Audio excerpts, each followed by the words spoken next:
Hey, this is Jen Strogatz, and you're watching Phil Live by the Philadelphia Globe. I'm about to talk to Robert Schwartzman. His father, Jack Schwartzman, was the executive producer of the 1986 cult classic movie RAD, which will make its Blu-ray and 4K Ultra HD debut this May from Vinegar Syndrome and Utopia Distribution, which is also Robert's company. It was actually an official film selection of South by Southwest this year, but being that the apocalypse happened and they shut down South by Southwest, it has yet to be released. And so let's hear from Robert.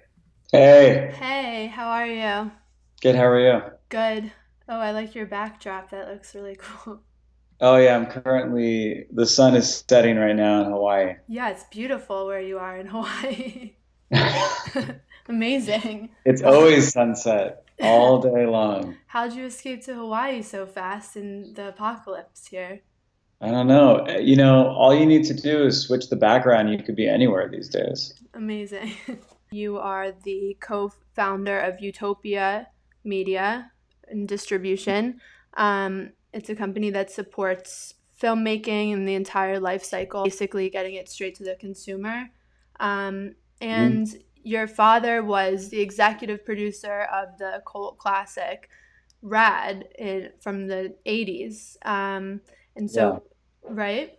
hmm So, and I also saw that your mom was starred in it too, which Yeah. is Yeah. She amazing. played the mother in it. Yeah. Not to It's pretty cool. mention, I realized that she played Adrian in Rocky, and that is my city's, like, That's right. She's a big local. iconic thing. Yeah, she spent a lot of time in Philadelphia shooting, so it's very, it's part of her history. That's amazing. Do you feel that you have any significant ties to Philly because of that, or not really? Yeah. Yeah.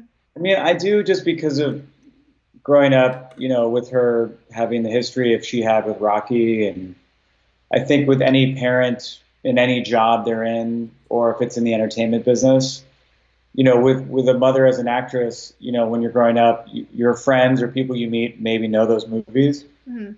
So having to talk or watch those movies or be around it so much makes you feel close to the process or to the theme of the movie, the city it was shot in. But I spent many years also touring and making records under the Rooney project, and I played in Philly like every year. I play a lot of shows there, Mhm. so I spent a lot of time in your amazing city. Well, I'm glad to hear that. So about Rad, basically, I saw that it was supposed to be released at South by Southwest this year. Right, Obviously, which has been canceled. You are also planning on distributing this summertime, right? Is that right. still happening, or how did South by Southwest being canceled change anything, or your plans to bring it To out? set. Mm-hmm. Well, we were just first of all just very excited. South by for us was going to be a fun way to kind of debut the 4K like restoration version of Rad. Mm-hmm. So we were just like pleased to be in the Austin community with the film, and it was just we felt very lucky to be a part of it. So it was unfortunate, obviously, for everybody who had something going on there to have it canceled so last minute. Yeah. Um, I think a lot of the people associated to Rad back in the day, like who actually were working on it at that time, were really excited to actually see it on the big screen in Austin and be a part of the whole festival experience. Sure. Yeah. So for them, there's a different meaning to it, and it's a shame to not be able to do it. We still, all that aside, we still have and have always had a longer plan for it, like sort of a bigger picture. Mm-hmm. So the show kind of must go on, regardless of everything. Sure. Um, it was already announced, but there's a new DVD, like, 4K version available through Vinegar Syndrome, our Right. partners, which is available as like a direct, order kind of item on their website. Mm-hmm. Um, there'll be other retail versions of the DVD coming in the fall. Okay. And then we have, which will be announced soon in other ways, but we're going to bring it to audiences sort of through streaming this summer, like on-demand streaming. Okay. So people will be able to see it this summer, and we'll announce all the dates soon. But yeah, it's going to be available for sort of home, order online and stuff like that.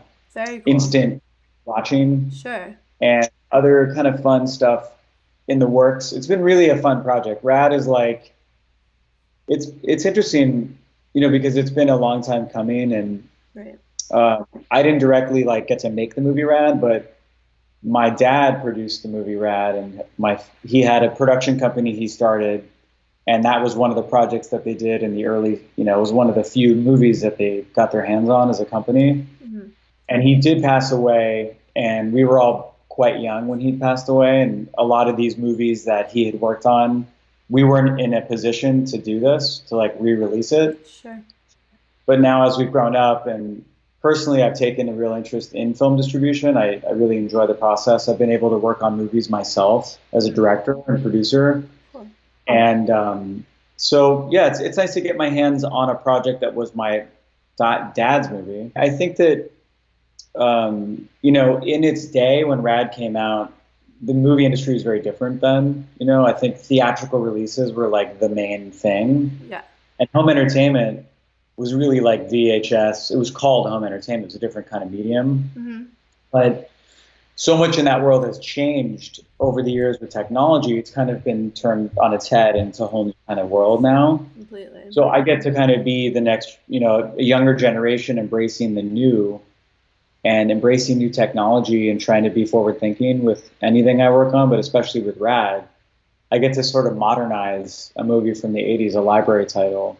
And it's not just some random movie to me. It is a personal movie, and I want to make sure it's done right with care. So it's, there's a preciousness when it's a family film, when there's a legacy to it. And I think also there's a great fan base, who've been very loyal to the movie for a long time. Yes. I think people have waited a long time, and they've gotten their hands on like sort of illegal merchandise and stuff that wasn't ever approved or official. Right. So I said it in one interview before, but like, if anyone has the DVD already, it's not like the real thing. It's like some knockoff transfer of a other version. Right. So it's the first time it's been released since 1986. 86 was it was shot in 85 and it was released in 86. So you could say, if you go back to when it was shot, this would be 35 years. If it was from the release, we're at 34 years. But yeah, this is a bit of an anniversary-ish kind of thing for us. What do you think are the elements of it that really like garner that following? Well, first of all, I don't know if anyone can ever predict how a movie's ever going to react. Like in the market, any time of any year, a movie or anything comes out. I think it's just you roll the dice and something happens. Timing plays a big part in the way people receive and like interpret things. For sure. And also they're like everybody's emotional state of mind and where they are in their life can have an effect on how they see something or consume something. Mm-hmm.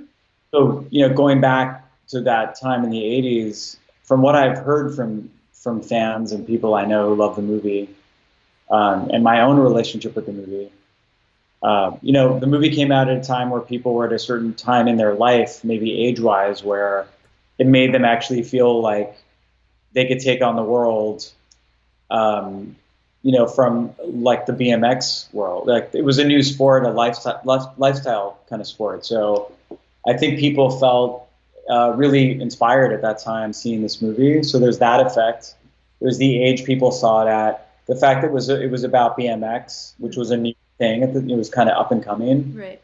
Now BMX is like an Olympic sport. So it would have happened this year in Tokyo, but it got pushed. I didn't know that. Yeah. Mm-hmm. So, I mean, I think that, and music, obviously the whole thing, it's a nostalgic film for people. I mean, the 80s was such a specific era in everything, like music, fashion, movies. Totally. advertising. Like it was just a thing. There was a real identity in the 80s. And I think this movie is very much from that world. For sure. So I think people identify with all aspects of this movie. The way the lines, some of the dialogue in it is very much of the 80s. A lot of the music is extremely amazing. I mean, the music's incredible. Yeah. Like the best soundtrack ever. Yeah, it just, I think if you talk to fans, everyone probably has their own story about like how they found RAD, how they fell in love with RAD. Mm. I think the fact that it wasn't like a monstrous hit commercially at the time, I think that played a part in like the cool factor of it, the cultiness of it, Yeah. because people kind of discovered it at their own pace and through word of mouth. And I think word of mouth is the most, powerful marketing tool you could ever ask for. If you don't have this massive P&A budget and you're jamming down ads down everybody and, keeping everywhere you look, you see an ad for something. Without that, you have to have something about it that just catches fire naturally. Mm-hmm. And RAD, I think, just is a slow burner for people. I think everyone, who loves the movie would agree. Just like it found a place into people's hearts and personalities and identity, and they'll always have that. In terms of Utopia distribution, I know that you have acted in the past. What sort of turned you, away from being in front of the camera to being on this end of filmmaking and all of that? Well, I definitely found my way into distribution through making movies myself. And then by making movies, I started to figure out, like, the movies I made a movie called Dreamland. It was my first feature film. It's out, now. It went to Tribeca, which was cool. And then I made a movie called The Unicorn, which went to South by Southwest. Mm-hmm. So I got to have my South by moment and feel that. And then I made a new movie coming out this year called The Argument. So my third feature is coming out later this year, and I'll, make a follow up about that. But in making movies independently, and they were all independent, meaning there was no distribution company involved when we made it. We just kind of made a movie by raising financing independently, and we got enough people, crew, and cast to want to come together and make the movie. And then now when it's done, you have to go try to sell the movie to a company after the fact to put it out. Right. And I just felt like the world of the companies that were out there, or the companies that were giving movies a chance, or why they were buying movies, their buying habits. Yeah. It's just, I didn't understand like why certain people were buying this or that, or, can't there be other ways to do this? Like, can't we mix this up? Like, how do we solve these problems in other ways? Mm-hmm. That's what got me motivated to go start my own, put a company together. It's not mine. I didn't even call it mine. It's really for the filmmakers. It's a filmmaker-driven company. It's sort of fuel filmmakers. So it's, people who, we're just there as a company. We have a great team. We have amazing people who've come from other distribution companies that joined Utopia. And they've really, the people who joined Utopia took a chance on us because we're a new company. Or you could call it a startup, really. Any company that's new is really a startup. But, we are a team of very experienced people from other companies that have been doing it a long time and just really identified with the vision for championing filmmakers. It was like, how do we really put all of what we can do behind the vision of the filmmaker? Yeah. And be smart about how we bring movies to audiences and be different. And that's really it. Like a lot of business, unfortunately, just comes down to like money, which is a shame because I know. It's a necessary thing. I mean, like companies let's just say you have a team and they're on salary and you have overhead, you have an office, whatever it may be. There's a lot of competition and pressure out there for everybody. And I think sometimes, unfortunately, that can trickle into the way companies think and make decisions. Mm-hmm. And I just think that like you could have really good movies out there that get like missed or overlooked because they don't fit the sort of company profile, right? Which might be really driven only based on commerciality in one format too. It might just be theatrical. Mm-hmm. Some companies are like, oh, I don't know about this movie. There's no theatrical component, or I don't know if so and so will buy it. Right. Which is understandable. I mean, again, they're just going off of what they know, and that's how companies make decisions. Right.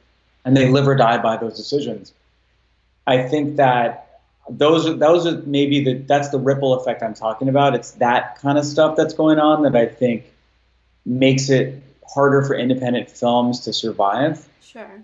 And unless you have, again, like star-driven movies, I hate to say it, but they call it like star-driven. Mm-hmm.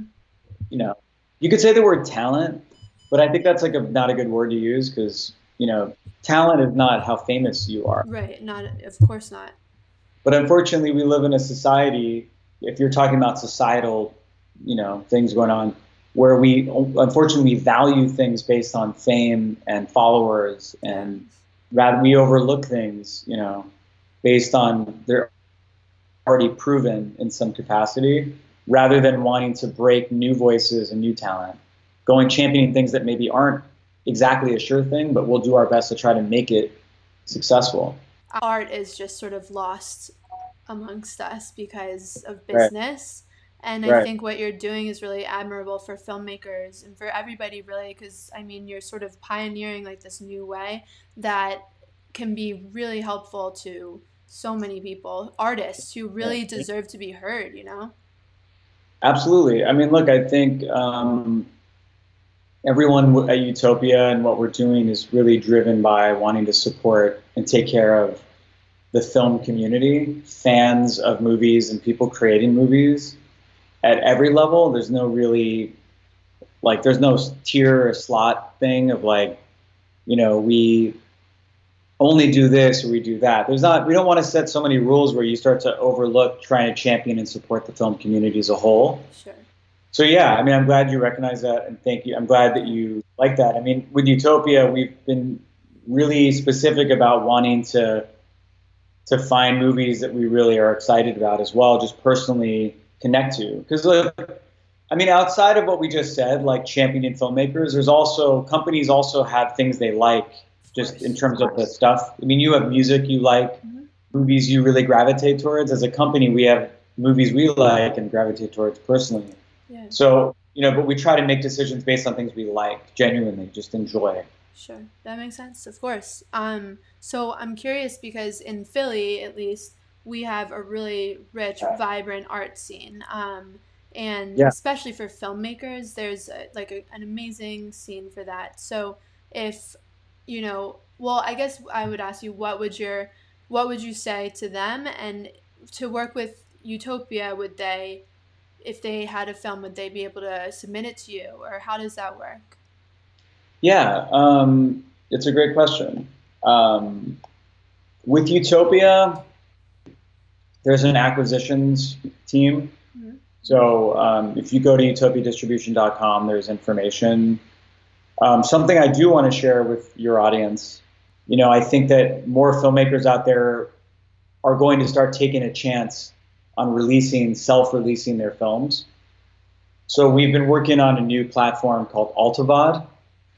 And Alta VOD, it's spelled ALTAVOD.com. It's going to go live this summer, Okay. but it's like a self-service, direct-to-consumer platform. People in your community, you can, you'll keep an eye on it, but people can basically start to kind of just say, look, I don't necessarily want to sell it to a distributor, right? I just want to put it out myself. So I'm going to kind of run my own campaign myself. It is the most kind of hands-on, user-friendly, direct-to-consumer, platform really we feel that's available for people. Yeah. And this is for like everyone to use, even if you're, Steven Spielberg or you're a new name or you're a distribution company. Right. It's kind of an all-the-above tool that we think everyone can really benefit from. It's amazing. So anyway, you could share it with your followers. The next week, the filmmaker admin upload tool goes live next week, so filmmakers can start putting their features, and it's basically only feature films, by the way. Okay. The community, all the content on the platform will only be feature-length films. Mm-hmm. So if people are sitting on movies they've made and they want to put them out, or no one ever got to see them, they can now have a new solution to that. I think we're taught to think we can't, like, as a filmmaker, you're taught to think, okay, I can't get this out if somebody doesn't come and support me in it.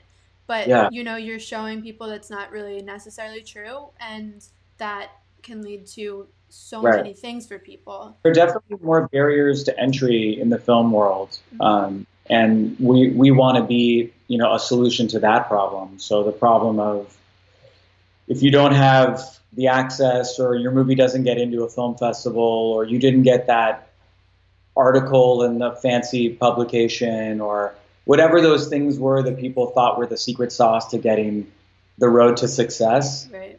I think those times are changing. Like, I think the road to success is really is on your terms as a filmmaker. Mm-hmm. So it's really time to kind of start to figure out our own way to, stay in control of what we're creating. Yeah, right now is the time to do it. Yeah. Look around That, us. It's literally everything is like that now, but except film. So, yeah. but I did want to just Cool. talk to you about Rooney for a sec. I saw that you guys, so last year was your 20th anniversary. Yeah. Crazy. Happy anniversary. I Thank mean, you. I didn't know until, I didn't even know you guys toured last year, but, Yeah. um, So I started Rooney in high school. I was like a junior at the time, or it was like sophomore into junior year. But so it was 1999, technically, when the first show was played in LA. So that was the 20-year anniversary was last year. But yeah, I did take some time off specifically from like being in Rooney, like as a just touring and making records under the Rooney brand. But I started putting records out again in 2016, and then I went on the road pretty much every year since then. I really, went back kind of to touring. So yeah, I mean, I definitely enjoy. I love making music. There's nothing like it, and you know, I can't imagine a world where I'm just like not getting to put records out and playing a show. Like, I want to keep that muscle kind of working. totally. So this year in particular, I'm kind of focused on these film projects. No. But yeah, but next I toured like last summer, and then I played a show. But I think next year, hopefully, I'll put a record out and go on the road. I kind of like to do one U.S. tour a year. Yeah, that would be, I kind so of you kept that. think that next year you will be doing a tour probably? Yeah, I hope. I mean, that would be awesome. I don't. It's so touring can be really really tiring and Yeah, really really like hard. So I would have to do it when I could be in the right like mindset. But I could see maybe next summer there being some shows and stuff like that'd that. be amazing. You have to come to Yeah. Philly. Um, Look, follow my Robert Schwartzman Instagram or Rooney Instagram, and I will. or Oh, even I Spotify. And you'll see the updates. okay, I will. Just curious, when you played in Philly last year, which venue were you at? Oh, so on my 20th anniversary, I played acoustic. I I played saw by my, that. yeah. I saw a video. It was like a storyteller show. So, and I've never in all my years ever toured like that. I've been touring for over 10 years, 12 years. I mean, with the time off, you could say it was more than that. But the, I just didn't want to go out and do a full rock loud show. I wanted to play and talk. Hmm. So I kind of got to tell stories about how songs were written and what the lyrics used to be, and why I wrote this and why this album it was like kind of a bit of a context kind of Yeah, tour. that's awesome. It was cool, and I've just played alone. It was an interesting, scary, but very rewarding. Sure. And I think fans who came out were like, "Whoa, I didn't know what to expect, but this was like awesome." Like, really happy with the show. Yeah. But I played at Johnny Brenda's. Oh, yeah, they're the best. Yeah, so I played by myself on that stage. I know it's like an iconic venue for Philly, so that was cool. I Yeah, got to play alone at Johnny that's Brenda's. amazing. Oh, go keep up with it. I Yeah, will. I will from now on for sure. yeah. Well, Robert, it was Thank so nice to talk to you. I'm really excited to see all the things that you're doing. It's really, um, in my art, I feel like it's going to be really impactful for a lot of people, which is a beautiful thing. So thank you thank you so for much. that. Yeah, nice to meet you, Jen. It Thank you was so nice much. to meet you too.